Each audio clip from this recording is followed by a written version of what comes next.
भारत की अर्थव्यवस्था से जुड़ी एक ऐसी खबर सामने आ रही है जिसने पूरी दुनिया का ध्यान खींच लिया है। वहाँ पर उनकी दौलत में कितना इजाफा हो रहा है ये तो एक अलग बात, लेकिन वो मुल्क कितना स्ट्रांग हो रहा है और वहाँ के जो फॉरेन रिजर्व्स हैं वो कहाँ तक पहुँच। दरअसल भारत के खजाने में विदेशी दौलत की जबरदस्त बरसात हुई है और देश का फॉरेन रिजर्व इतिहास में पहली बार 725 अरब डॉलर के पार पहुँच गया है। भारत को थ्रेट में जिनका 600 बिलियन पड़ा हो ना फॉरेन रिजर्व में और उससे भी ज्यादा, और जिनकी इकोनॉमी 7.8% पे हो, जो अमेरिका को कंट्रोल कर रहे हो गर्दन से पकड़ के, उनको थ्रेट देना इतना आसान नहीं है। चीमा साहब, कश्मीर को भूल जाओ। 1.1 बिलियन डॉलर के लिए हम रो रहे हैं, हाथ जोड़ के खड़े हैं। इंडिया ने एक प्रोग्राम लिया था, 550 बिलियन डॉलर उसकी किटी में पड़ा हुआ है। 40 बिलियन डॉलर का सोना उसके पास पड़ा हुआ है। बांग्लादेश थ्रेट कर सकता है किसी को, जिस तरह मैं अभी बता रहा हूँ कि बंगाली मछली लेता तो मसाला नहीं खरीद सकता, मसाला लेता तो चावल नहीं ले सकता। आप थ्रेट दे सकते हैं किसी को? और हमें आज पता लगा कि भारत के पास 862 टन गोल्ड है। भारत की जो डीजीपी ग्रोथ है वो 8.2% बढ़ गई है। अगर आप लोग सीरियस हों और मजाक ना चल रहा हो और आप लोग अगर अखंड भारत का सोचें, तो अगर ये सब कुछ हो गया और पाकिस्तान और भारत एक हो गए तो ये सारा का सारा माल हमारा होगा। कहावत है ना, जिसे तुम कमजोर समझते हो वही एक दिन सबसे आगे निकल जाता है। कुछ समय पहले दुनिया की राजनीति में भारत की अर्थव्यवस्था को लेकर बड़े बड़े बयान दिए गए थे। यहाँ तक कि अमेरिका के राष्ट्रपति डोनाल्ड ट्रंप ने भी भारत की अर्थव्यवस्था को लेकर तंज कसते हुए उसे डेड इकोनॉमी कह दिया था। लेकिन अब जो आंकड़े सामने आ रहे हैं वो कुछ और ही कहानी बयां कर रहे हैं। पहले आप इंडियन इंस्टीट्यूट ऑफ टेक्नोलॉजी का तोड़ निकालने अगर थ्रेट देनी है तो लौंडाला पाड़ा ना उर्दू जो ट्वीटा छुड़ाओ पड़ो ना दिया, इनको पहले जिहाद से जान छुड़ाओ। इनकी तरक्की की तरफ अगर लेके जाना है, साइंस के साथ जो आपका बाइकाट है पहले उसको ठीक करेगा। इस सबसे खास बात यह थी कि भारत के गोल्ड रिजर्व में भी जबरदस्त बढ़ोतरी हुई है। रिपोर्ट के मुताबिक विदेशी मुद्रा संपत्ति में लगभग 3.55 अरब डॉलर की बढ़ोतरी हुई है। गोल्ड रिजर्व में करीब 4.99 अरब डॉलर की बढ़ोतरी हुई है और SDR यानी कि स्पेशल ड्रॉइंग राइट्स में भी बढ़त मिली है। यानी भारत सिर्फ डॉलर नहीं जमा कर रहा बल्कि सोने का भंडार भी तेजी से बढ़ा रहा है। चीमा साहब, पोलियो किसी मुल्क में नहीं गिरा दुनिया में, इस्लामिक रिपब्लिक ऑफ पाकिस्तान में आज भी है। दरअसल भारत की अर्थव्यवस्था लगातार मजबूत दिख रही है और अब एक नई रिपोर्ट में दावा किया गया है कि भारत की जीडीपी ग्रोथ इस साल के तीसरे क्वार्टर में करीब 8.1% तक पहुंच सकती है। देखिए, इस वक्त भारत को अमेरिका ने बड़ी कोशिश की कि चाइना के साथ ये सिंह फंसा ले अपने लद्दाख में, भारत ने नहीं फंसाया। इसलिए हमारी जीडीपी तो आप आने वाले समय में देखेगा, और जब हमारे पास प्रधानमंत्री मोदी जैसा कुशल और इतना अहम नेतृत्व है जो विश्व को नेतृत्व दे रहा है, यह हमारा तो सौभाग्य है कि प्रधानमंत्री जी जैसा एक विजनरी लीडर हमारे पास है। तो आप देखती जाइए 8.2 क्या बस 3-4 साल में $5 ट्रिलियन। That showed कि progress is taking place, मगर बताना नहीं चाह रहे हो। And so I think this is what was at the bottom of it. And finally Narendra Modi ने कर दिया। And I always thought ये होगा कि ये छोटी बात नहीं है, there's a big stakes involved over here. कहते एसेट बेच दिए, डॉलरों की बारिशें शुरू हो चुकी, फॉरेन इन्वेस्टमेंट आ रही है, हमारे एसेट बिक रहे हैं, तालियां बज रही हैं, तालियां। हम हर जगह भेजते हैं, आपको तो मैसेज सोने से लाद देते हैं, आपको दुनिया के सामने भीख मांगने की जरूरत नहीं होती। यानी जिस अर्थव्यवस्था को कमजोर बताया जा रहा था खासकर विपक्ष के नेताओं की ओर से और अमेरिका की ओर से, वही अब दुनिया के सामने सबसे मजबूती से आगे बढ़ने की संकेत दे रही है। अपना एटम बम हमने बना लिया, missile state of the art missile बना लिया, दुनिया का शायद 3rd बेस्ट मिसाइल है। मगर वो जो सस्ता तेल इंडिया खरीद रहा है, जो उनका स्ट्रेटेजिक पार्टनर है, सऊदी अरब खरीद रहा है, इंडिया खरीद के बेच भी रहा है, जो अब हम पूरा बरस अगर हम खरीदते रहते हैं, 10 महीने हो गए हैं। अब वो चले गए हैं ब्रिटिश, आप अब भी गुलाम हैं डॉलर और पाउंड के। दूर से सीटी मारते हैं, आजा $3 बिलियन, आप लेट जाते, सारी कौम लेट जाती है। अगर अवाम जाहिर है आज भी ग्राउंड लेवल पे देखे तो रोजगार, महंगाई और जिंदगी के बुनियादी अखराजात से लड़ रही है, नंबर आजमा है पाकिस्तान की। फिर खुद भी मुल्क से बाहर चले जाए ना, यहाँ बैठे क्यों हैं? जी हाँ, ताजा आंकड़ों के मुताबिक भारत का विदेशी मुद्रा भंडार बढ़कर 725.727 अरब डॉलर हो गया है। ये सिर्फ एक आंकड़ा नहीं है बल्कि भारत की आर्थिक ताकत, स्थिरता और वैश्विक भरोसे का बड़ा संकेत है। मैं डीएनए खोल देता हूं आपको, बंगालियों को भी, सबका आपका। आपके तो डीएनए में थ्रेट आई नहीं है किसी को देना। आपने तो 400 सदियों में नहीं दी थ्रेट आई किसी फॉरेन इन्वेडर को रोका आपने? आप तो लेट के उनको वेलकम करते हैं, लेट के। कोई यूरोपियन, रशियन तो ठीक है एग्री हो जाते हैं इस पे कि ठीक है ये मेक इन इंडिया कर लेते हैं थोड़ा बहुत। अमेरिकन नहीं एग्री होते, वो कहते हैं फाइन है, काम जो है ना ये हमें कबूल नहीं है, क्योंकि if it is make in India तो हम आपको वो नहीं करेंगे। So I think that's something very. Pak रुपया या तकरीबन आप समझें कि इस चीज को बेड़ा गर्क होने में 15 साल लगे। 15 साल में मुल्क की मईशत का कल्ला कुम्मा। मैं दुख के साथ कहता हूं, एक ऐसा मुल्क बनाया गया 14 अगस्त 1947 in the name of Islam, only religion on the planet, लेकिन दुनिया का करप्ट तरीन कंट्री है। खुदा रहा, या तो नाम चेंज करें आप इसका, तो या फिर ये कहना बंद कर दें कि इस्लाम के नाम पर बना था। आप इस्लाम के नाम को बदनाम कर रहे हैं। इंडिया के साथ हमने मुकाबला तो हमारा बड़ा जबरदस्त है, हर सतह के ऊपर हम मुकाबला करना चाहते हैं। फॉरेक्स जो एक्सचेंज है, जो रिजर्व्स हैं उनके फॉरेन एक्सचेंज के, वो कहाँ पे चले गए? मुकाबला इंडिया से मुकाबले 2% में। भारत इस वक्त दुनिया की 5वीं मौशी ताकत बन चुका है। बड़ी बड़ी इन्वेस्टमेंट है, बड़े मुल्कों की इन्वेस्टमेंट है वहाँ पे, बड़े बड़े वहाँ पे मूवमेंट हो रही है, वो दूसरी मौशी कुव्वत बनना चाह रहा है। Foreign exchange reserves held by state bank of Pakistan decrease हो गए बाय $2.6 बिलियन सिर्फ एक हफ्ते में, जिसकी वजह से रिजर्व्स गिर के $9 बिलियन पे आ गया। तो जून 20। आप अभी 100 साल भी वहां नहीं पहुंच सकते जहां वो पहुंच चुके हैं, प्राइड के साथ, नेशनलिज्म के साथ। हम फ्रीडम की तरफ गए, जब हम आज़ाद हुए तो इंडिया और पाकिस्तान में फ़र्क था, लेकिन इतना ज़्यादा नहीं था। फिर एक टाइम आया कि हमारे फ़र्क तकरीबन बराबर हो गए, और अब सूरत हाल ये है कि हम कभी सऊदीया से $2 अरब ले रहे हैं, यूएई से $1 अरब ले रहे हैं, एशियाई तरक्की याती बैंक से जो है $50 करोड़ ले रहे हैं, आलमी बैंक वर्ल्ड बैंक से $50 करोड़ ले रहे हैं, और इंडिया जो है वो 1000 अरब डॉलर्स की जो है वो एक्सपोर्ट करने की बात। चीमा साहब आप भी बैठे, आप भी हिंदुओं की औलाद हैं, आप तुसी केड़ा को मदीने चो आए, तुसी केड़ा मेरा तो पठाना चो आए, सारे ਅਸੀਂ हिंदुओं ਦੇ ਵਿੱਚੋਂ ਨਿਕਲੇ ਜਿਹੜੇ ਸਾਰੇ ਕਿਤੇ ਚ ਨੇ। और मैं $बिलियन अगर पहुंच गए उस मुल्क के जिसको हम अपना दुश्मन कहते हैं, पता किसे कहते हैं दुश्मन? जी बिल्कुल, सबको पता है। पाकिस्तानी हो, मे भी पाकिस्तानी हो तो हमारा भारत ही है, लेकिन उसके रिजर्व मैं आपकी बात से इत्तेफाक करता हूँ कि वो ज्यादा है, लेकिन हमने कभी ये सोचा कि हमारे क्यों रिजर्व बजाय इंक्रीज होने के वो डाउन हो गए हैं। कराची से जो वो मैंने देखा तो 15 मौलवी थे, घोड़ों पे चढ़े हुए थे, जिन्होंने सफेद झंडे उठाए हुए थे, और नीचे वीडियो चल रही थी, ये जाके गाजा में जंग लड़ना चाहते हैं। 15 मौलवी थे सारे। मैंने कल भी कहा था, वाहिद कौम पाकिस्तान, मेरी मादरे मिलत, जो अपने कपड़े जलाकर अपने घर को आग लगा के जश्न मना रहे। मैं छोटी सी आपकी मिसाल, टीटीपी आपके कंट्रोल में नहीं है, तो आप किस तरह थ्रेट किसी को कर सकते हैं? आप थ्रेट करने की सलाहियत रखते हैं किसी को? और हमें आज पता लगा कि भारत के पास 862 टन गोल्ड है। भारत की जो डीजीपी ग्रोथ है वो 8.2% बढ़ गई है। अगर आप लोग सीरियस हों और मजाक ना चल रहा हो, और आप लोग अगर अखंड भारत का सोचें, तो अगर ये सब कुछ हो गया और पाकिस्तान और भारत एक हो गए, तो ये सारा का सारा माल हमारा होगा। ये मुझे ख्याल आ रहा था। क्यों डॉक्टर साहब, क्या कहेंगे आप? कुछ कहने के लायक छोड़ा ही नहीं आपने। एक तरह से बुरे बुरे ख्याल आ रहे हैं आपको भाई, मलबा मुबारक। देखें, अच्छा आइडिया है। देखिए आप समझे ना, भारत ज्ञान की धरती है, और भारत को सोने की चिड़िया या wealthiest country in the world, आज ये हमको थर्ड वर्ल्ड कंट्री कहते हैं। मेरा ना खून जो है वो खौल करके फिर ठंडा हो जाता है इस बात को सुन करके कि आज कई मैंने स्कॉलर्स को देखा है, वो भी कहते हैं इंडिया एक थर्ड वर्ल्ड कंट्री। इससे बड़ी बेवकूफी कुछ नहीं हो सकती कि आप इंडिया को थर्ड वर्ल्ड कंट्री कहें। जो कंट्री ने दुनिया को ज्ञान दिया, विश्व को ज्ञान दिया, आयुर्वेद हो, गणित हो, अर्थशास्त्र हो, योग हो, मेटलर्जी हो, आर्किटेक्चर हो, उस कंट्री को अगर कोई थर्ड वर्ल्ड कहे तो बड़े दुख की बात है। आपने कहा कि हमारे यहाँ 862 टन सोना है। आपको पता है भारत का हर एक आदमी हीरा और हर एक महिला बनना है। भारत का हर एक बच्चा सोना, और भारत का हर वो बच्चा जो पैदा होने वाला है वो चांदी है। सो हम लोग खुद एक अपने आप में खजाना है। हमारे खजाने ये कोई मैटर नहीं है, मटेरियल्स और ये रेयर अर्थ और सेमी रेयर अर्थ और सेमी कंडक्टर और ये तो ठीक है, ये चलते रहेंगे। लेकिन जब तक भारत के लोग अपनी जमीन से प्यार करते रहेंगे, वो सोना अपने आप बना लेंगे उसको, वो क्योंकि ये लोग सोना है, यहाँ का ज्ञान सोना है, यहाँ की सोच सोनी है, यहाँ का जो समझिए मिट्टी वो सोना है, मिट्टी का जर्रा जर्रा सोना है। तो सर वो जो असल सोना रखा हुआ है वो हमें दे दीजिए सर, आप लोग बाकी का सोना रख लीजिए। आपको सिर्फ एक चीज देंगे हम लोग, और वो है, क्या कहते हैं उसको, बाबा जी का ठुल्लू। और कुछ नहीं देंगे। आप लोगों ने इतना नुकसान किया है इस देश का, ओफो, इतना नुकसान किया जब से आप बने हैं। लड़ाई झगड़ा, मार पीट, टेररिज्म, झूठ, मक्कारी, क्या क्या नहीं किया। क्या कोई ऐसा संबंध किया कि आपको हम रिटर्न गिफ्ट में दे देते हैं?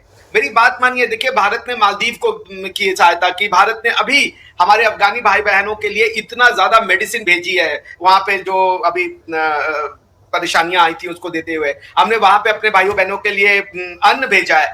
हम हर जगह भेजते हैं। आपको तो हम ऐसे ही सोने से लाद देते हैं, आपको दुनिया के सामने भीख मांगने की जरूरत नहीं होती। आपका जीडीपी इतनी सर जबरदस्त तरीके से आगे बढ़ रही है, तो सर दोस्ती तो पाकिस्तान को आपसे करनी ही चाहिए, मेरा ख्याल है। इससे अच्छा होता है थोड़ा, इतना गोल्ड रख के क्या करेंगे सर आप लोग, कुछ हमें दे दीजिए, हम भी थोड़ी हिफाजत करें। क्या मैं एक शब्द बोलूं, देखिए हम गोल्ड को ना वो बर्फी पे लगा के खा लेंगे, आपको नहीं देंगे। देखिए पॉइंट मेरा सिंपल से कहने का, मेरे कहने का इतना मतलब था कि भारत की जीडीपी इसलिए ग्रो कर रही है क्योंकि भारत का बच्चा अपनी मातृभूमि से प्यार करता है। वो अपनी जिंदगी लगाना देना चाहता है कि बस हम इस मिट्टी के लिए, जो 70-80 साल आदमी आता है, इस मिट्टी को कुछ करके ले जाए। इतना उसका भरोसा इस ब्रांड में है ना। भारत क्या एक ब्रांड है, भारत एक आइडिया है। इस आइडिया में उसका इतना विश्वास है, अटूट विश्वास है कि हजारों साल से इस विश्वास को जीवित रखने के लिए वो लड़ता रहा, वो मरता रहा, वो कटता रहा, लेकिन इस विश्वास को नहीं तोड़ा। इसलिए हमारी जीडीपी तो आप आने वाले समय में देखेगा, और जब हमारे पास प्रधानमंत्री मोदी जैसा कुशल और इतना अहम नेतृत्व है जो विश्व को नेतृत्व दे रहा है, यह हमारा तो सौभाग्य है कि प्रधानमंत्री जी जैसा एक विजनरी लीडर हमारे पास है। तो आप देखती जाइए 8.2 क्या बस 3-4 साल में $5 ट्रिलियन, उसके बाद बात करेंगे आपसे। तीसरी एक बात मुझे ये बताएं, छोटी सी मैं ये करना चाहूंगा, श्रीलंका थ्रेट हो सकता है किसी के लिए? बांग्लादेश थ्रेट हो, पाकिस्तान थ्रेट हो सकता है किसी के लिए? आप सिर्फ थ्रेट हो सकते हैं पाकिस्तानियों के लिए। Pakistan has become a threat for their own citizens, not for anybody else. मैं छोटी सी आपकी मिसाल, टीटीपी आपके कंट्रोल में नहीं है, तो आप किस तरह थ्रेट किसी को कर सकते हैं? तो आप थ्रेट करने की सलाहियत रखते हैं किसी को? आप गालियां देने की सलाहियत रखते हैं, देते रहे, उससे कोई फर्क नहीं पड़ता। बांग्लादेश थ्रेट कर सकता है किसी को, जिस तरह मैं अभी बता रहा हूं कि बंगाली मछली लेता तो मसाला नहीं खरीद सकता, मसाला लेता तो चावल नहीं ले सकता। आप थ्रेट दे सकते हैं किसी को? और दूसरा, आपके ऊपर जो आपके हुक्मरान हैं, जो आपकी ब्यूरोक्रेसी, एस्टेब्लिशमेंट, ये सारी जो मिला के करते हैं, जो करप्ट रजीम कब्जा कर लेती है, वो थ्रेट नहीं देने देती, क्योंकि फिर उनके सिलसिले रुक जाते हैं। आप इस वक्त IMF के कितने तलवे चाटते हैं? आपने अगले दिन टैक्स कलेक्ट किया, सबसे पहले खबर आई है पाकिस्तान में, हमने IMF को जो टैक्स की रिपोर्ट देनी थी उसके अहदाफ हासिल कर लिए। आप थ्रेट कर सकते हैं कि IMF आपकी किस्त रोक ले? How dare you do that, how dare. Cheema साहब, नहीं। आप जब कौमें मॉरली बैंकरप्ट हो जाए, दिवालिये अखलाकी निकल जाए, जब किरदार साजी खत्म कर दी जाए, जब सिर्फ बच्चे पैदा हो तो 4-4 महीने के बच्चे पैदा हो रहे हो पूरी कौम में, तो वो थ्रेट देते हैं लोगों को। अब कौमों को थ्रेट देंगे आप? और दूसरी बात मैं कर रहा हूं, मैं डीएनए खोल देता हूं आपको, बंगालियों को भी, सबका आपका। आपके तो डीएनए में थ्रेट आई नहीं है किसी को देना। आपने तो 400 सदियों में नहीं दी थ्रेट आई है किसी फॉरेन इन्वेडर को रोका आपने? आप तो लेट के उनको वेलकम करते हैं, लेट के। अब वो चले गए हैं ब्रिटिश, आप अब भी गुलाम हैं डॉलर और पाउंड के। दूर से सिटी मारते हैं, आजा $3 बिलियन, आप लेट जाते, सारी कौम लेट जाती है। मैंने कल भी कहा था, वाहिद कौम पाकिस्तान, मेरी मादरे मिलत, जो अपने कपड़े जलाकर अपने घर को आग लगा के जश्न मना रहे, कहते हैं एसेट बेच दिए, डॉलरों की बारिशें शुरू हो चुकी, फॉरेन इन्वेस्टमेंट आ रही है, हमारे एसेट बिक रहे हैं, तालियां बज रही है, तालियां। चलो चीमा साहब, दर हकीकत ये मैं बताऊं, करप्ट कंट्रीज जो होते हैं वो थ्रेटन देते हैं। करप्ट मुमालिक जो होते हैं ना, जो करप्शन में डूब चुके होते हैं, वो सिर्फ अपने आप को आग लगाने के काबिल होते हैं, किसी को थ्रेट नहीं दे सकते। भारत को थ्रेट नहीं, जिनका 600 बिलियन पड़ा हो ना फॉरेन रिजर्व में, और उससे भी ज्यादा, और जिनकी इकोनॉमी 7.8% पे हो, जो अमेरिका को कंट्रोल कर रहे हो गर्दन से पकड़ के, उनको थ्रेट देना इतना आसान नहीं है चीमा साहब। पहले आप इंडियन इंस्टीट्यूट ऑफ टेक्नोलॉजी का तोड़ निकालने अगर थ्रेट देनी है, लौंडाला पाड़ा ना, उर्दू जो ट्वीटा छुड़ाओ पड़ो ना, नहीं इनको पहले जिहाद से जान छुड़ाओ, इनकी तरक्की की तरफ अगर लेके जाना है, साइंस के साथ जो आपका बाइकाट है, पहले उसको ठीक करेगा। चीमा साहब, इस तरह नहीं होता थ्रेट। आपके आगे दौर आर्टिफिशियल इंटेलिजेंस का है। आर्टिफिशियल इंटेलिजेंस, आपको क्या पता कि आर्टिफिशियल इंटेलिजेंस किसके साथ खाते हैं? चीमा साहब, इस तरह नहीं होता। थ्रेट देने के लिए ना बड़ा कुछ चाहिए होता है। अब तो हर थ्रेट का दौर ही खत्म हो चुका है, क्या थ्रेट होगी किसी को? अब तो सिर्फ आपकी जंगें ड्रोन की हैं और इंफॉर्मेशन टेक्नोलॉजी की जंगें हैं, जो आप सोच भी नहीं सकते। क्योंकि आप जब भी डिमांड आपकी क्या है 23 करोड़ लोगों की, आपको बता दिया गया है, खुलफा राशिदीन का दौर चाहिए। खुलफा राशिदीन, वहां आर्टिफिशियल इंटेलिजेंस थी, बताया ना मुझे। कराची से जो वो मैंने देखा तो 15 मौलवी थे, घोड़ों पे चढ़े हुए थे, जिन्होंने सफेद झंडे उठाए हुए थे, और नीचे वीडियो चल रही थी, ये जाके गाजा में जंग लड़ना चाहते। 15 मौलवी थे सारे, और जो घोड़े थे वो भी टांगों वाले थे, घोड़ियां भी टांगे आएंगे, पसलियां निकलेंगे सर। गाजा जा रहे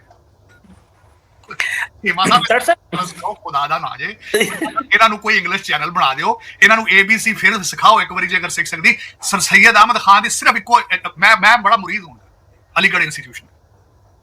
वो हालांकि ईस्ट इंडिया कंपनी के मुलाजिम थे सर सैयद अहमद खान साहब। गोरों ने कहा था कि इस कौम को डिग्रियां बांटो, ये बिल्कुल अनपढ़ जाहिल है, जाहिल मुतलक है ये। इनमें वो डिग्रियां बांटनी शुरू कर दी थी उन्होंने, सर सैयद अलीगढ़ यूनिवर्सिटी खोल के। फिर उसी वहां के जो नालायक स्टूडेंट ने आके आपका इस्लामाबाद, यहाँ पे सारी जिंदगी वो जो आके अपने नाम के साथ अलीग रखते रहे। हम तो वैसे ही खेती बाड़ी करने वाले लोग थे। फिर 76 सालों में से 50 साल तो वो अलीग हमें रूल करते रहे, और सिर्फ उनकी एबिलिटी क्या थी, उनको इंग्लिश में आता था कि दिस इज पाकिस्तान, बस। और आज वो भी खत्म कर दिया आपने, निसाब सारा उर्दू में है। ये सियासत नहीं, ये जिहाद है।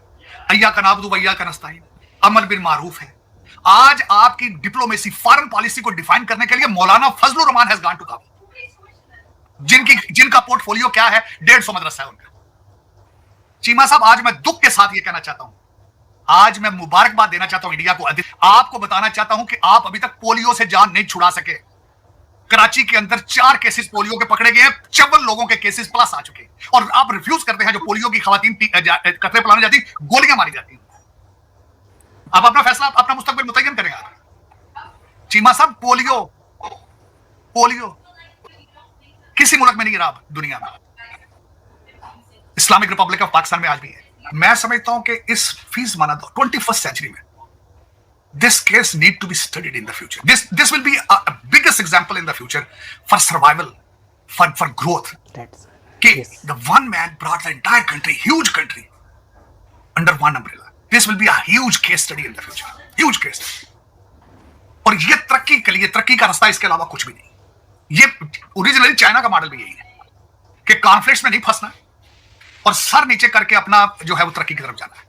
बिल्कुल यही है। देखिए, इस वक्त भारत को अमेरिका ने बड़ी कोशिश की कि चाइना के साथ ये सिंह फंसा ले अपने लद्दाख में, भारत ने नहीं फंसाया। इन्होंने हफ्ता पहले ट्राई की अमेरिकनों ने कि तुम्हारे शिप के ऊपर ईरान ने अटैक किया, तुम इसके गले पड़ जाओ, उन्होंने नहीं किया उसका। तो मैं कहता हूं कि ये, और दूसरा चीमा साहब, चीजें ये प्राइड देखें, प्राइड है इस वक्त। आप देखें, मैंने आपको बताया कि मैं reading more and more about the book of doctor Jaishankar. मुख्तलिफ में उनके उसके बारे में जो रिमार्क्स है, अभी तक बुक तो मेरी नहीं आई, मैंने ऑर्डर की है, लेकिन चीमा साहब उस बुक के अंदर देखें किस खूबसूरती के साथ doctor Jaishankar has give the references from his religious books. मैंने अगले दिन किसी से बात की तो उसने बड़ा ना आगे से एक तनकीदी तौर पर उसने कह दिया, ओ यार मोदी दा भगत है, उन्हें खुश करने वास्ते लगा होना है। यार चलो, फिर भी मोदी दा भगत है, उसकी टीम का हिस्सा तो है ना यार, और डॉक्टर है, PhD है, सारी उम्र हो रहा है, मेरा मकसद है डिप्लोमेट रहा है, केड़ा पोर्टफोलियो केड़ी शायद नहीं। डॉक्टर जयशंकर के पोर्टफोलियो में देखा जाए तो DCM, ambassador, foreign secretary, China के अंदर इंडिया का एम्बेसडर है, तो क्या नहीं था उसके पास, लेकिन उसके अंदर भी ये प्राइड शामिल है, उसकी मजहबी और उसकी। और दूसरी एक और बात, आपने कभी देखा कि इंडिया दुनिया के अंदर सुप्रेस कितना रहा है? हिंदू मजहब का सुप्रेशन देखा आपने कभी? किस तरीके से फॉरेन इन्वेडर्स ने आकर जलीलो ख्वार किया दुनिया की एक एडवांस तरीन सिविलाइजेशन, इंडस सिविलाइजेशन को किस तरीके से इन्वेडर्स ने जलीलो ख्वार किया। अब उनको होश आ गई, उनको होश आनी चाहिए थी। बल्कि मैं तो खुश हूं, क्योंकि देखा जाए तो मैं खुद एक इंडियन हूं। मैं उसकी वजह देखा जाए, पाकिस्तान तो 1947 में बना है। चीमा साहब, आप भी बैठे, आप भी हिंदुओं की औलाद हैं, आप तुसी केड़ा मदीने चो आए, तुसी केड़ा मेरा तो पठाना चो आए, सारे ਅਸੀਂ हिंदुओं ਦੇ ਵਿੱਚੋਂ निकले ਜਿਹੜੇ सारे खिते च ने। और मैं खासकर जब बुक पढ़ता हूं, चनकिया के बारे में पढ़ता हूं, देखें 150 AD में वो हाउ सिविलाइज्ड दे वर, लेकिन किस तरीके से इस कल्चर को इन्वेडर्स ने तबाह किया, किस तरीके से पहले पठान, तुर्कश, अफगानी जलीलो ख्वार उन्होंने किया, फिर ब्रिटिश ने आके फिर उन्होंने जलीलो ख्वार किया। आज this is time for them to shine and I congratulate them, I am proud of them, I should B.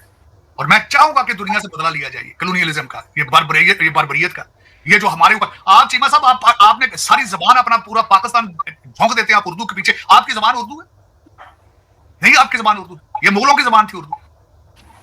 आप उसको पीछे पढ़ते हैं, उर्दू करते हैं। उर्दू किसकी जबान थी? Combination of Persian, Arabic and Sanskrit. How dare you, you need to learn your own mother languages. आप लोग दर हकीकत, आपको आइडेंटिटी का प्रॉब्लम है। Majority of Pakistanis have identity issue.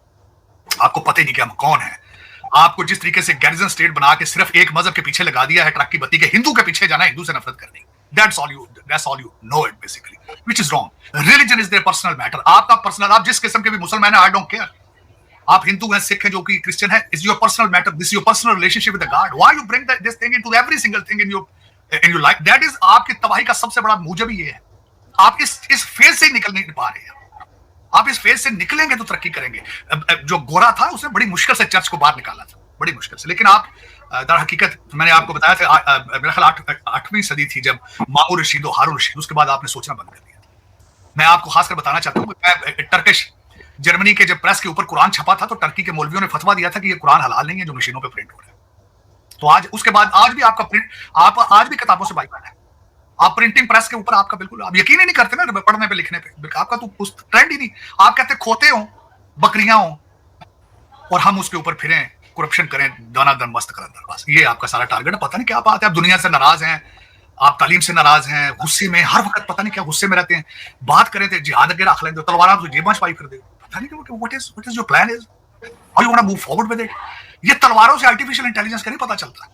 लेकिन ताड़ साहब वो तो एक छोटी सी मिनॉरिटी है जो बंदे घोड़ों पे बैठते हैं, और लेकिन आप हुकूमत तो नहीं करती, या ना ही मेन स्ट्रीम पॉलिटिकल पार्टीज करती। तो चीमा साहब आप क्यों ज़लीलो ख्वार हो रहे हैं 23 करोड़ लोग? आपकी फॉरेन पॉलिसी एक्सप्लेन करने मौलाना फजलुर रहमान क्यों जा रहा है फिर तालिबान के पास? वो उनके स्टूडेंट रहे हैं ताड़ साहब पुराने। ठीक, वाह, आपके फॉरेन मिनिस्टर को जाना चाहिए था ना।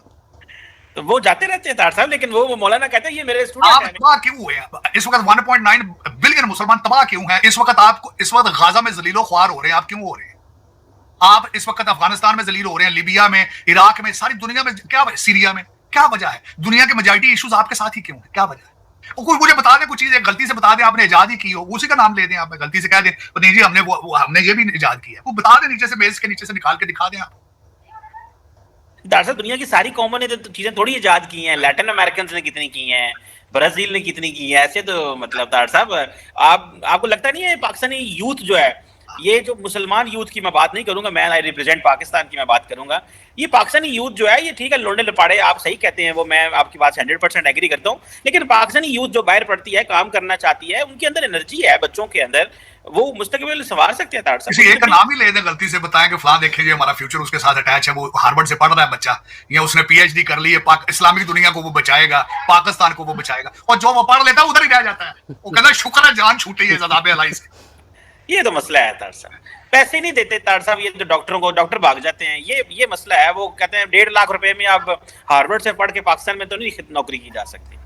लेकिन भारतीय जा रहे हैं, इंडियन जा रहे हैं, अगलों ने सिस्टम ऐसा बनाया है, कशिश पैदा की। इसी को कहा जाता है नेशनलिज्म, इसी को कहा जाता है लेगेसी, इसी को कहा जाता है किरदार साजी, इसी को कहा जाता है कपड़े सस्ते पहन लेना, सस्ती गाड़ियों में चढ़ लेना, लेकिन कहना मैं भारतीय हूँ, मैं भारत को आगे लेके जाऊंगा। अद्वितीय L1 ऐसे नहीं चला, थूका नाड़ नहीं भेजा होना चाहते हो सूरज पे, उसके नीचे टेक्नोलॉजी लगी है, और मैं गारंटी कर देता हूं नीचे पढ़े यहाँ MIT के होंगे जो नीचे पढ़े भेजने वाले, लेकिन they have prides in it. पता है आपको उनका जब फेल हुआ था और मिस्टर सोमनाथ रोया था, मोदी साहब ने गले लगाया था उसकी कभी पढ़े उसका क्रेडेंशियल्स क्या है। आप अभी 100 साल भी वहां नहीं पहुंच सकते जहां वो पहुंच चुके हैं, प्राइड के साथ, नेशनलिज्म के साथ।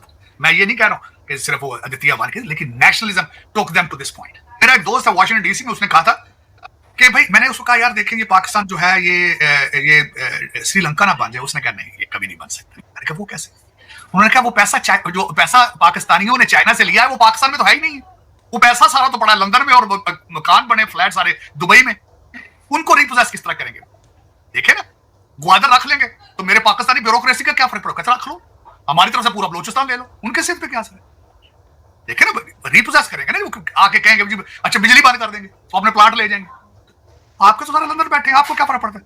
मैंने E7 आपके शहर इस्लामाबाद में देखा, जब बिजली जाती थी लोगों ने 2-2 जनरेटर रखे हैं चौई साहब, जिसमें 50-50 हजार रुपए का डीजल एक दिन में जलता है।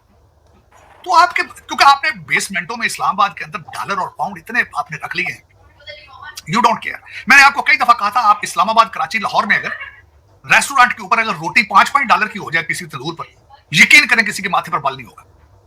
वजह यह है कि आपने पिछले 30 साल से इस तरीके से दुनिया को बेवकूफ बनाया है, इतना डॉलर और पाउंड इकट्ठा किया है, दुनिया, मेरा मतलब दुनिया। तो चीमा साहब, आप दर हकीकत आपकी सेहत पे तो कोई असर नहीं है, आप तो चाइना आपका कुछ नहीं बिगाड़ सकता, आपको तो बड़ी चीज ही है, कुछ चीज जो है वो पड़े तो शायद कुछ बिगड़े आपका। और दूसरा बिगड़ना भी किन का है? जो 23 करोड़ पाकिस्तानी बैठे हैं लेबर कैंप में, उनके बिगड़ेगा। दूसरे लोग तो 1 वे टिकट अपनी जेब में रखते हैं, जो सिर्फ कैरियर लगेज के साथ लंदन से लैंड करते हैं, वो फौरन फ्लाई कर देंगे वापस। और मजे की बात यह है कि उनको कैरियर भी क्या होना, प्राइवेट जहाज होते हैं आजकल। तो रवाज ही पाकिस्तान में प्राइवेट जहाजों में बोरियां डॉलरों की भर के निकलने का रवाज है। पहले रवाज था कराची के पास से लॉन्चों पे पैसा जाता था दुबई, अब हर लौंडे लपाड़े के पास अपना जहाज है, हर लौंडे लपाड़े। तो अब पता है आपको, आपकी सारी एजेंसियों को पता है, आपकी एजेंसियां इन्वॉल्व है इस चीज में। मैं दुख के साथ कहता हूं, एक ऐसा मुल्क बनाया गया 14 अगस्त 1947 in the name of Islam, only religion on the planet, लेकिन दुनिया का करप्ट तरीन कंट्री है। खुदा रहा, या तो नाम चेंज करें आप इसका, तो या फिर ये कहना बंद कर दें कि इस्लाम के नाम पर बना था। आप इस्लाम के नाम को बदनाम कर रहे हैं,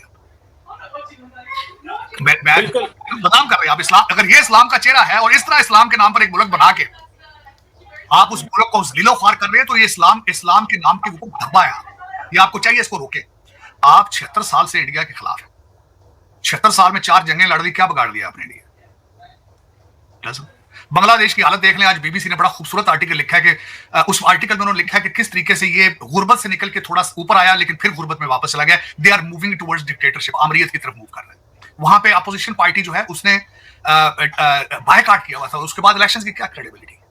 उसके बाद उन्होंने आज बीबीसी ने उनकी गुर्बत के इन्फ्लेशन के चार्ट दिखाए। उन्होंने कहा इस वक्त कोई बंगाली अगर मछली खरीद लेता है तो मसाले नहीं खरीद सकता, मसाले खरीद लेता तो चावल नहीं खरीद सकता। इन्फ्लेशन क्या लगती है?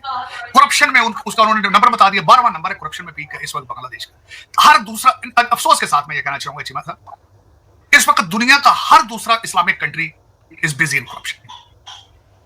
अफसोस के साथ, दुख के साथ, बल्कि बहसीते एक मुसलमान, बहसीते एक पाकिस्तानी, मुझे दुख है कि 1.9 बिलियन मुसलमान है दुनिया पर, जलीलो ख्वार हो रहे, जलीलो ख्वार हो रहे हर जगह पे। अपने मुल्क में बैठे हैं तो आपके ऊपर अजाब बन गए हैं आपके हुक्मरान। जहां भी बैठे हैं, कहीं भी बैठे हो किसी इस्लामिक वर्ल्ड में, आपके ऊपर आपके हुक्मरान अजाब इलाही बन के उतर चुके हैं। जो आप बाहर बैठे हैं उन पे भी जलाल है। हमारे जैसे लोग तो खैर यहां बैठे हैं, हमें तो गॉड ब्लेस अमेरिका, इसमें कोई शक नहीं है, जिसने रिफ्यूज दिया है। मुझे सऊदी अरेबिया से ज्यादा मजहबी आजादी इस वक्त अमेरिका में। मैं जो मेहनत करता हूं रिज़्क़ हलाल कमा के अपना शाम को खाने की सलाहियत रखता हूं। मेरे दरवाजे पे कोई बदमाश, कोई पुलिस वाला आके मुझे ये नहीं कह सकता बाहर निकलो, तू कौन है, बाहर निकल, गड्डी कितों ले रही है, दे मेरे गड्डी के पैसे दे। मेरा गिरेबान कोई बदमाश नहीं पकड़ सकता, लेकिन हर इस्लामिक कंट्री के अंदर बदमाश भरे पड़े। आपकी इज्जत महफूज नहीं है किसी इस्लामिक कंट्री में, कोई बच्ची सेफ नहीं है किसी इस्लामिक कंट्री में। आपके हालात देख लें। मैं इस पे डिबेट करने के लिए तैयार हूं, चाहे सऊदी अरेबिया मेरे सामने रख लें। मैं उनकी रॉयल फैमिली से सारे मैं लॉ एंड ऑर्डर दिखाऊंगा। वहां पे जो गर्दनें उतारते हैं वो लोग कौन होते हैं? जो बंगाली पठानों जिनकी जुम्मे वाले दिन एक वहां पे शो किया जाता है, जिसकी वीडियो बना के वो सेल्फियां खींचते हैं उनके साथ गर्दनें काट के, उनमें सऊदी तो होते ही कोई नहीं। लेकिन चीमा साहब, दर हकीकत वजह क्या है? क्या वजह है? मेरा मकसद, आप कह रहे हैं कि इंडिया के लिए थ्रेट बन जाएगी। इंडिया की थ्रेट किस तरह बनेगी? 4 तो शिप, 3 अमेरिकन खड़े, 4 अगले ले गए रेड सी के अंदर। और दूसरे मुझे ये बताएं, नेपाल जाते हैं, अगले डॉलर फेंक रहे हैं वहां पे, जो जहां उनको सूट करता है वो दे लेते हैं। हाइड्रो प्लांट भी तो दे दिया उन्होंने। तो दोस्तों, जैसे कि आपने क्लिप में देखा कि भारत के जो फॉरेन रिजर्व्स है ना, फॉरेक्स रिजर्व्स है जो, वो 725 बिलियन डॉलर तक बढ़ गए हैं। 725 बिलियन डॉलर। आप समझ रहे हैं कि मतलब कि भारत की जो परचेसिंग कैपेसिटी है ना, इससे पता चलती है कि भारत के पास कितने फॉरेन रिजर्व्स हैं। ठीक है। और भारत का जो सोना है ना, 862 टन हो चुका है, 862 टन हो चुका है। ठीक है, सोना। और भारत की जो इकोनॉमिक ग्रोथ है ना, वो 8.1% पर जा चुकी है। ठीक है, 8.1%। तो 2026 की शुरुआत में ही भारत की इकोनॉमिक ग्रोथ इतनी तेज़ी दिखा रही है। ठीक है भाई साहब। और चाइना की इकोनॉमिक ग्रोथ कम हुई है बल्कि भारत के मुकाबले। ठीक है, भारत की तेज हुई है और भी ज़्यादा। ठीक है। जो अमेरिका ये सोचता था कि भारत को तो हम अब मतलब कि भारत की इकोनॉमिक ग्रोथ भी अब नीचे गिर देंगे। ठीक है भाई साहब। भारत का जो रुतबा बढ़ रहा है पूरी दुनिया में, वो भी नीचे गिर देंगे। ठीक है। और भारत अलग थलग हो जाएगा। ठीक है। हम टैरिफ लगाएंगे भारत के ऊपर, टैरिफ लगा के ये सब चीज़ करेंगे। लेकिन टैरिफ भाई साहब जो ट्रंप ने लगाया था ना भारत के ऊपर टैरिफ, मैं ये कह रहा हूँ भाई, अगर टैरिफ लगाया था भारत के ऊपर तो भाई वो कम क्यों कर लिया? मुझे तो बस इतना बता दो। पहले तुमने करा कि हम भारत के ऊपर टैरिफ हटाए, पहले तो तुम कह रहे थे कि 500% लगाएंगे, 200% लगाएंगे, ये लगाएंगे, वो लगाएंगे। उसके बाद कर दिया 50%। उसके बाद भाई आप आ गए तुम भाई 18% पे।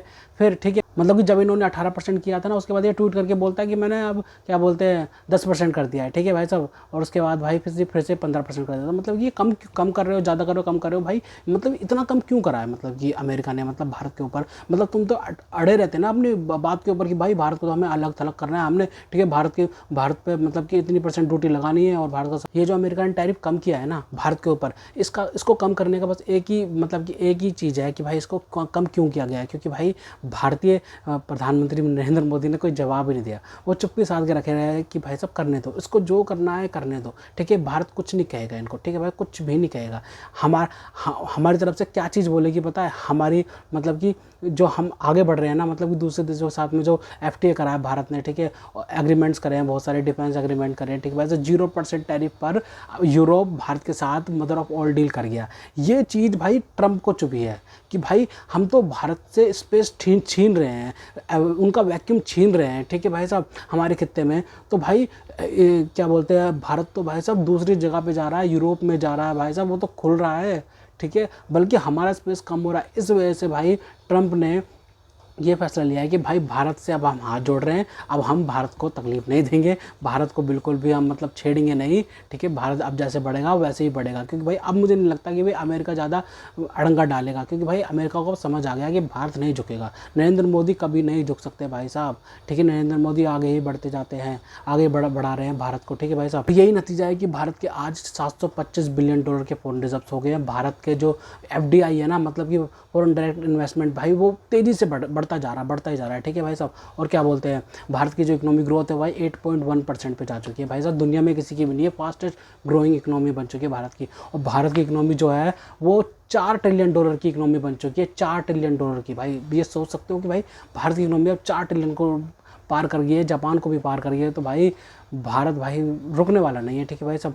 भारत को अब पर कैपिटा इनकम बढ़ानी है अपने भारतीयों की, ठीक है भाई साहब, जो कि बहुत अभी कम है, वो हम मानते हैं कि भाई वो अभी कम है, लेकिन हमें वो जल्द से जल्द बढ़ानी है भारत को, ठीक है भाई साहब। भारतीय जो लेबर्स जो जाते हैं ना, सऊदी अरेबिया वगैरह, कतर में जाते हैं, UAE में जाते हैं, वो भारत के अंदर ही रहें और भारत के अंदर ही रहें, ठीक है, तो ज़्यादा सही है। लेकिन भाई वो भी जाते हैं तो उनको भी अच्छी पेमेंट वगैरह मिलती है भाई साहब, ठीक है। उसके बाद वो फॉरेन रेमिटेंस भेजते हैं भारत के अंदर, जो कि भारत के लिए बहुत अच्छी चीज़ है, ठीक है भाई। फॉरेन पैसा आता है, भारत का पैसा आता है, वो बहुत अच्छी बात है। लेकिन जो भाई भारत के पास जो ये फॉरेन रिजर्व्स है ना, ये मतलब कि बहुत ज़्यादा बढ़ गए हैं। और मतलब कि ये फॉरेन रिजर्व्स में दूसरे देशों की करेंसी भी होती है, ठीक है भाई साहब, दूसरे देशों की करेंसी भी होती है। और ये जो सोना वगैरह भी सब कुछ मिला के फॉरेक्स रिजर्व्स बनता है, ठीक है। हाँ, भारत के पास जितना है, ये क्यों चाहिए होता है भारत को, मतलब कि इतना पैसा क्यों चाहिए, मतलब कि ये फॉरेक्स रिजर्व्स, ठीक है, इसलिए चाहिए होता है कि भाई हमें कुछ अगर मतलब कि भारत के ऊपर या फिर किसी भी देश के ऊपर अगर कोई संकट आ जाए, ठीक है, जैसे कोरोना आ गया था, ठीक है, तो भाई घर की चीज़ें जो होती है ना भाई, क्योंकि भाई साहब कोरोना के टाइम पे कोई बाहर कमाने जा नहीं रहा था, ठीक है भाई साहब। जो पैसा था भारत के पास में, उसी से हम सारी चीज़ें खरीद रहे थे भाई साहब, क्योंकि भाई साहब अन्न की बहुत कमी हो रही थी, ठीक है भाई, अन्न की भी बहुत कमी हुई थी। लेकिन भाई भारत तो बहुत कमाता है, मतलब कि बहुत ज़्यादा उगाता है, ठीक है, अन्न वगैरह, ठीक है, तो वो इतनी कमी नहीं हुई थी। लेकिन जो भाई वैसा सामान था ना जो यूज़ करने के लिए ज़रूरी था, वो मतलब कि मास्क वगैरह चीज़ें थी ना, दवाइयाँ वगैरह, वो चीज़ इंपोर्ट करवानी पड़ी थी बहुत भारी मात्रा में। उसके लिए चाहिए था हमें फॉरेक्स रिजर्व्स। भारत के पास बहुत था भाई साहब, भारत ने बेहिसाब मंगवाया, क्योंकि भाई साहब भारतीयों की नीड थी उस समय की, ठीक है भाई साहब। भारत को बहुत ज़्यादा ज़रूरत थी भाई, बेड्स वगैरह मंगाया गया, बहुत सा कुछ मंगवाया जाता है, एम्बुलेंस वगैरह मंगवाई जाती है। अगर यहाँ पे खपत उनकी कम होती है, वहाँ यहाँ पे अगर वो चीज़ नहीं बनाई जा रही है तो भारत से मंगवाई जाती है। इसलिए भाई भारत को फॉरेक्स रिजर्व बहुत ज़्यादा मतलब कि रखने की ज़रूरत है। अब ये समझ लो कि इंडियन गवर्नमेंट के पास इतना पैसा है, ठीक है भाई साहब। अगर भारतीय गवर्नमेंट के पास पैसा रहेगा तो एक तरीके से भाई भारतीयों के पास ही वो पैसा है, ठीक है भाई साहब, वो भारतीयों के पास ही लगेगा वो सारा का सारा पैसा, ठीक है। इंडियन गवर्नमेंट के पास जितना पैसा रहेगा उतना ही ज़्यादा सही है, ठीक है। जो भारत का जो 2026 का जो बजट आया था ना, उसमें से भारत ने क्या बोलते हैं, भारत का जो बजट था ना, मतलब कि 7.8% तो भाई भारत ने मतलब कि डिफेंस में डाल दिया था, ठीक है, डिफेंस में डाल दिया था। मतलब कि भाई ये बात है कि भाई एशिया के खित्ते में जो भारत है, पाकिस्तान है, क्या बोलते हैं, श्रीलंका है, बांग्लादेश है, ये क्या बोलते हैं बहुत ज़्यादा खर्च करते हैं अपने रक्षा बजट पर, जो कि अच्छी बात नहीं है। लेकिन भाई भारत को खर्च करना बहुत ज़रूरी है, क्योंकि भाई साहब जो भारी देश है ना, जो दूसरे देश हैं भाई, जैसे पाकिस्तान वगैरह हो गया, बांग्लादेश, उनका थ्रेट रहता है भाई, चाइना का थ्रेट रहता है भारत को। इस वजह से भारत को रक्षा बजट अपना बढ़ा के रखना पड़ता है, ठीक है भाई। भारत अगर नहीं बढ़ाएगा ना तो भाई चाइना तो बहुत ज़्यादा खर्च कर रहा है, चाइना तो डबल ट्रिपल है उनका तो भाई बजट, ठीक है। और पाकिस्तान का भी भाई हमसे आधे से थोड़ा कम है, लेकिन भाई अब है तो सही ना। लेकिन क्योंकि भाई भारत को बढ़ाना बहुत ज़रूरी है, क्योंकि भाई ऐसा थ्रेट है भारत को, ठीक है, इसलिए रक्षा पे खर्च करना पड़ता है, ठीक है। भारत ने रक्षा पे इतना खर्च करा, ठीक है, और उसके साथ साथ भाई पड़ोसियों को भी दिया है। भारत ने बांग्लादेश को भी दिया, नेपाल को भी दिया, ठीक है, अफगानिस्तान को भी दिया, श्रीलंका को भी दिया, ठीक है, मालदीव्स को भी दिया, म्यांमार को भी दिया। तो भारत अपने अलग पड़ोसियों के लिए निकाल के रखता है बजट अपना। लेकिन भाई बांग्लादेश के साथ भारत के रिश्ते ख़राब थे, लोग कह रहे थे कि भाई कि बांग्लादेश को क्यों दिया तुमने पैसा, मतलब कि 50-100 करोड़ रुपए ऐसे कुछ बांग्लादेश को भी दिया गया। तो भाई सब कह रहे थे कि भाई बांग्लादेश को क्यों दिया, क्योंकि भाई बांग्लादेश के साथ हमारे थोड़े रिश्ते ख़राब हैं, मानते हैं, ठीक है, लेकिन भाई वहाँ पे अब गवर्नमेंट भी बदल चुकी है और भाई साहब बांग्लादेश को भारत के साथ चलना ही पड़ेगा। लेकिन भाई हम क्यों रिश्ते ख़राब करें, वो कर रहे हैं, वो उनकी प्रॉब्लम है, हम नहीं ख़राब कर सकते। हम थोड़ा सा बजट उनको निकाल के देते हैं, थोड़ा बहुत पैसा देते हैं, ये भाई हमारी फॉरेन पॉलिसी के लिए बहुत ज़्यादा ज़रूरी है।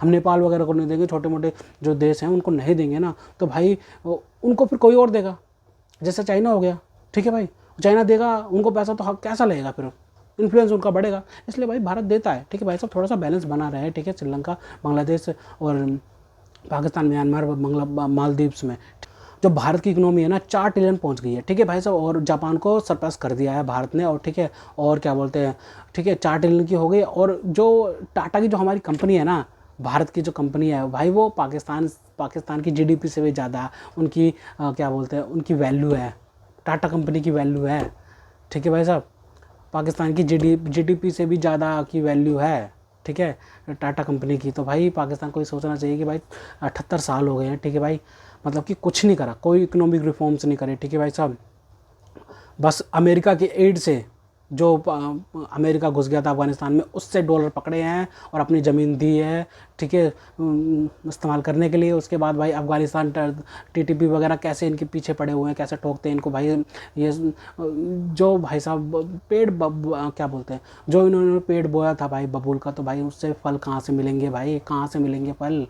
जो तुमने किया है भाई साहब वो तो भुगतना ही पड़ेगा ना भाई। एड पे तुमने अपनी क्या बोलते हैं, अपने मुल्क चलाया है, जो भाई कुछ रिफॉर्म्स नहीं करे, कोई इकोनॉमिक एक्टिविटी नहीं करी भाई को, मतलब कि भाई तुम अब अभी भी भाई अब ये अपने वो क्या बोलते हैं, ये जो है ना इनके, ये अपने एसेट्स बेच रहे हैं भाई, कभी पीआईए बेचते हैं, कभी रेलवे बेचते हैं, कभी कुछ बेचते हैं, कभी कुछ बेचते हैं भाई। इनको क्या हालत, ये देखो सही इनकी क्या हालत होगी भाई। अपने सारे के सारे क्या बोलते हैं इंस्टीट्यूशन वगैरह बेच रहे हैं और ये अपने एसेट्स बेच रहे हैं भाई। मतलब कि भाई समझ नहीं आता इनको कि भाई तरक्की का ज़माना है, भारत से नफरत में भाई साहब तुमने अपना मुल्क तबाह कर लिया, भारत से कितनी नफरत करोगे, ठीक है भाई साहब। जो अमेरिका भाई साहब तुम्हारी तारीफ़ कर रहा है ना, भारत के राफेल गिरा रहा है भाई, वो तुम्हें खुश करने के लिए कर रहा है, बस वो खुश, बस जुबानी खुश करने के लिए भाई। पैसा नहीं देगा तुम्हें, अमेरिका पैसा नहीं देने वाला तुमको, देगा भी तो थोड़े बहुत टुकड़े फेंक देगा, तो भाई साहब उससे क्या कर लोगे भाई साहब, उससे तुम कर क्या लोगे। तुम्हें भाई साहब इमरजेंसी चाहिए, इमरजेंसी भाई साहब, तुम मुल्क कभी भी डिफॉल्ट हो सकता है तुम्हारा, ठीक है भाई साहब। ये क्या बोलते हैं IMF के दम पे तुम चलने वाले भाई साहब, बैसाखी पे चलने वालों, भारत को धमकी नहीं देते। सही कहता है साहिद तारा कि भाई साहब थ्रेट देने की सलाहियत भी होनी चाहिए, उर्दू में कहता है सलाहियत, मतलब कि क्षमता भी होनी चाहिए तुम्हें, ठीक है भाई, क्षमता भी होनी चाहिए भाई, मतलब कि किसी को थ्रेट देने की, मतलब कि भाई बैसाखी पे तुम्हारा मुल्क चल रहा है भाई साहब, क्या बोलते हैं अमेरिका की एड आती है भाई साहब, IMF से लोन पकड़ते हो, वर्ल्ड बैंक से लोन पकड़ते हो, एशियन डेवलपमेंट बैंक से लोन पकड़ते हो, तो भाई कैसे चलाओगे अपना मुल्क। जहाँ भारत भाई साहब मतलब कि बड़े बड़े देशों के साथ में डिफेंस डील्स कर रहा है, ठीक है, FTA कर रहा है, ठीक है भाई साहब, नए नए संबंध बढ़ा रहा है भाई, सिक्योरिटी, इंफॉर्मेशन टेक्नोलॉजी, सारी चीज़ों पे बात हो रही है, ठीक है भाई साहब। डायरेक्ट टेक्नोलॉजी ट्रांसफ़र हो रही है भारत को, एयरक्राफ्ट्स वगैरह की, हेलीकॉप्टर्स की, भाई टेक्नोलॉजी में भारत इतना आगे बढ़ रहा है, ठीक है भाई साहब। इंडियन इंस्टीट्यूट ऑफ टेक्नोलॉजी से पढ़ के बच्चे भाई साहब गूगल जैसी बड़ी बड़ी कंपनी, गूगल, माइक्रोसॉफ्ट, अल्फ़ाबेट जैसी बड़ी बड़ी कंपनियाँ भाई साहब भारतीय रन कर रहे हैं, ठीक है भाई साहब। खासकर यूट्यूब भी भाई एक भारतीय चलाता है भाई साहब, इंडियन CEO हैं नील मोहन जी भाई, वो रन करते हैं भाई साहब। मतलब कि भारतीय कहाँ से कहाँ पहुँच चुके हैं, लेकिन भाई साहब ये पाकिस्तानियों को समझ में नहीं आएगा, क्योंकि भाई साहब पाकिस्तानियों ने सिर्फ भारत से और हिंदुओं से नफरत ही करी है, ठीक है। इनका आगे बढ़ने का कोई भी इरादा नहीं है। तो खैर तो दोस्तों, अगर आपको हमारी ये वीडियो पसंद आई तो कम से कम व्हाट्सएप पर जरूर शेयर कीजिएगा, साथ साथ चैनल को सब्सक्राइब करके हमारा मनोबल जरूर बढ़ाएगा, ताकि हम आपके लिए ऐसे ही मनोरंजन वीडियोज़ बनाते रहें। तो गाइस मिलते हैं आपसे अगली वीडियो में, तब तक के लिए जय हिंद।